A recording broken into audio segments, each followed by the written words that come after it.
Vamos a hablar en este momento con Marcelo Casareto, que es diputado nacional del Frente de Todos y fue uno de los que estuvo llevando adelante esta ley. Ahora ya con lo que es un hecho, la recaudación que estuvo presentando en este informe la AFIP. ¿Qué tal, diputado? Pablo Vicente y Belén Martínez, los saludamos. Buen mediodía.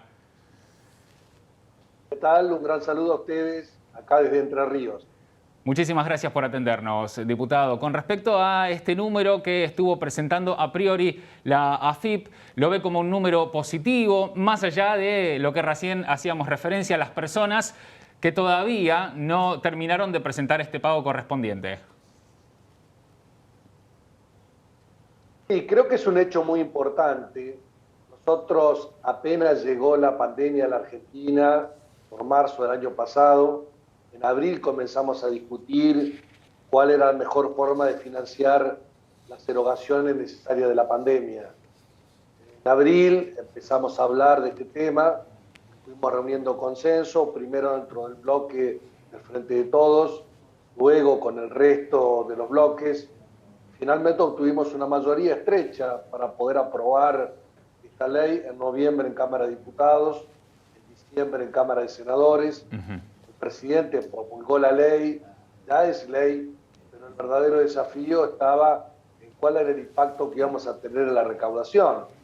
Creo que los datos que da a conocer la AFIP son datos de un éxito enorme de esta decisión. La ley ha sido legitimada por el pago de más del 80% de los contribuyentes obligados a pagar. Esto significa una recaudación para el Estado de 223.000 millones de pesos. Por allí, referentes de la oposición decían que nadie iba a pagar, que todo se iba a litigar, que todo se iba a judicializar, que esto era algo simbólico nada más. No es nada simbólico, es algo bien real, es un aporte concreto para la República Argentina en el marco de esta pandemia. Un aporte solidario, extraordinario, que se da por única vez, Marcelo, según esta ley. Pero, ¿usted qué piensa al respecto? Si la pandemia continúa, si la situación económica, la verdad, no es muy buena, no es positiva, ¿es probable que se vuelva a tener que pagar un impuesto como este en los próximos meses o el año que viene, tal vez? Bueno, primero tenemos que completar este ciclo de esta ley que fue aprobada. El 80% de los obligados pagó, lo cual es muy bueno, pero también significa que el 20% no pagó. O sea que sobre esta cantidad de contribuyentes debe accionar la AFIP. Básicamente, de los 12.000 obligados que nosotros habíamos estimado, un poco más de 10.000 pagaron el impuesto y un poco menos de 2.000 no lo hicieron, de los cuales 220 presentaron medidas cautelares en distintos tribunales. Así que la administración impositiva de la AFIP debe llevar a que paguen todo lo que tienen que pagar. Naturalmente estamos hablando de gente que tiene capacidad contributiva, que tiene patrimonio por encima de 200 millones de pesos, lo cual marca de que pueden pagar y hacer frente a esta obligación.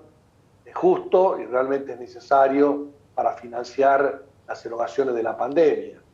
Los destinos que están previstos en la propia ley son los gastos de la pandemia, medicamentos, vacunas, equipamiento hospitalario, el apoyo a las pymes, becas Progresar, apoyo a barrios populares, inversión en energía. Tal como sancionamos la ley, es por única vez, así que esto es lo que hemos sancionado. Después para adelante, bueno, se podrá analizar, pero hasta el momento no estuvo contemplado en la ley y tampoco está contemplado, por lo menos en el corto plazo, analizar este tema. ¿Y lo pensaron eso al respecto? Bueno, lo que pasa es que uno mira qué es lo que se está discutiendo en el mundo. Tal vez 2, 3, 4 años atrás gobernaba Donald Trump en los Estados Unidos, gobernaba Mauricio Macri en la Argentina, y se establecía como un concepto, como un valor, bajarle los impuestos a los ricos para que los ricos acumulen capital, inviertan, venga ayuda de inversiones, se reactive la economía y se generen empleos. Eso no ocurrió. No ocurrió en los Estados Unidos de Norteamérica, no ocurrió en la Argentina. Concretamente acá se puede ver, cayó cayó la actividad económica, cayó la inversión, cayó el empleo. O sea que esas reformas de corte neoliberal fracasaron, no por lo ideológico, fracasaron en la práctica. La semana pasada habrán visto ustedes Joe Biden en los Estados Unidos, en su mensaje al Congreso de la Nación, planteó revertir esa tendencia e inclusive ponerle más intensidad a lo que son los impuestos patrimoniales, los impuestos a las ganancias, sobre los sectores de mayor capacidad contributiva. Esto lo está planteando también la OCDE a nivel internacional, los países más desarrollados, lo está planteando el Fondo Monetario. O sea que la oposición argentina, que no votó este aporte sobre las grandes fortunas, quedó a la derecha de la derecha mundial. Así que nosotros estamos dispuestos a discutir, no nos anclamos en una ley, estamos discutiendo conceptos.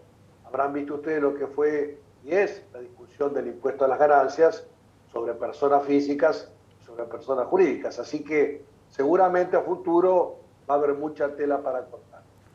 Y con respecto a lo que puede llegar a suceder si también avanzan esas cautelares, ¿qué es lo que puede llegar a pasar con aquellos que puedan tener un visto bueno de parte de la ley, ¿no? Luego de haber presentado estos recursos de amparo, luego de haber avanzado en la negativa, ya que muchos abogados constitucionalistas indican que no es constitucional esta ley del impuesto a las grandes fortunas, Casareto?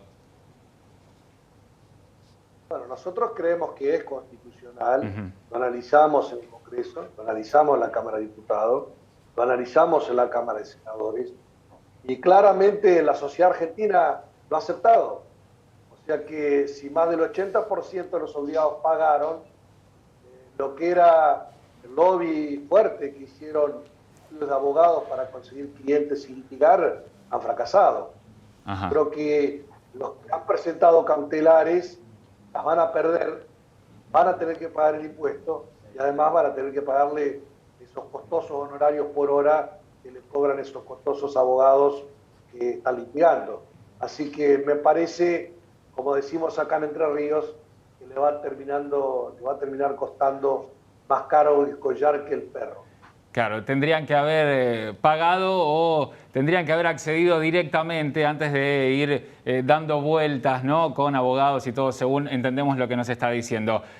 Son muchos, por cierto, son más de una cifra cercana a 3.000 personas las que todavía no se han presentado a abonar este impuesto, y es ahora que la AFIP tiene 150 días para que puedan estas personas terminar de completar este 100%, porque sí, como dice también, es una realidad, es un número muy elevado, ese casi 80% que sí acataron y se acercaron a abonar este impuesto solidario.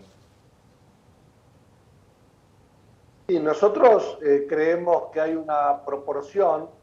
Vos, para cobrarle un impuesto a alguien tenés que mirar una manifestación de riqueza clara. Claro. En este caso es el patrimonio. Estamos hablando de personas que tienen bienes por más de 200 millones de pesos de avalúo fiscal. Cuando vos mirás un departamento que sale, por decir un número, $100.000 en Buenos Aires, resulta que mirás el avalúo fiscal, está 10 veces por abajo de eso. Así que para tener 200 millones de patrimonio en blanco, de acuerdo al avalúo fiscal, podés llegar a tener una fortuna superior a los 1.000 millones de pesos de verdad, en lo que vale el mercado. Tranquilo. Así que gente que tiene capacidad contributiva, así que puede pagar y claramente debe pagar. Creo que estos datos que se han dado a conocer el fin de semana son muy reveladores, y algunos que por allí escucharon el canto de sirena de no pagar o de litigar, van a pagar en las próximas semanas. Así que somos optimistas, creemos que los temas se tienen que discutir en el Congreso de la Nación. Yo no coincido en lo que es ir a buscar un fiscal o un juez para resolver cualquier cosa que no da la democracia. Argentina vota y elige un gobierno, el gobierno legítimamente obtuvo una mayoría en el Congreso y finalmente por eso hoy lo que hizo la Argentina es un modelo a nivel internacional. A mí me han llamado hoy mismo desde otros países consultando acerca de este tema, porque claramente yo observo una tendencia en el sentido a que el que más tiene, más pague. Bueno, justamente por eso, Marcelo, dieron a conocer este informe, ¿no? Los más ricos son más ricos después de la pandemia y los más pobres son más pobres justamente después de la pandemia. Y ese informe, que enseguida también vamos a dar a conocer aquí en Los de la Ciudad con más datos muy interesantes para analizar, indicaba que justamente en Latinoamérica quienes pagan los impuestos es mucho menor la cantidad de impuestos que se paga, ese porcentaje que se paga a otros países del mundo. ¿Es así? ¿Usted considera que es así también? Porque hablaba de muchos empresarios, por ejemplo, grandes empresas que dicen, no, tengo que pagar un impuesto, mejor me voy de ese país a otro. Y sin embargo, no se queda en esa tierra para seguir trabajando y para seguir dándole más trabajo a los que más necesitan. ¿Qué opina al respecto sobre justamente los impuestos, ¿no? Algo que tanto se pregunta en este país, si hay que hacer una reforma tributaria, si se pagan muchos impuestos a los empresarios. Bueno, yo creo que hay un lobby muy fuerte detrás de algunos empresarios que se han hecho millonarios en la Argentina. Entonces, fíjense el contrasentido. Empresarios que son modelo en la Argentina, que crearon sus empresas en la Argentina, que vendieron en Argentina, que fueron y actuaron y se hicieron millonarios con leyes argentinas, cuando son exitosos con las leyes argentinas, plantean como modelo irse a otro país. Claro. ¿Cuál sería el modelo del capitalismo mundial? Estados Unidos de Norteamérica, la principal potencia del mundo.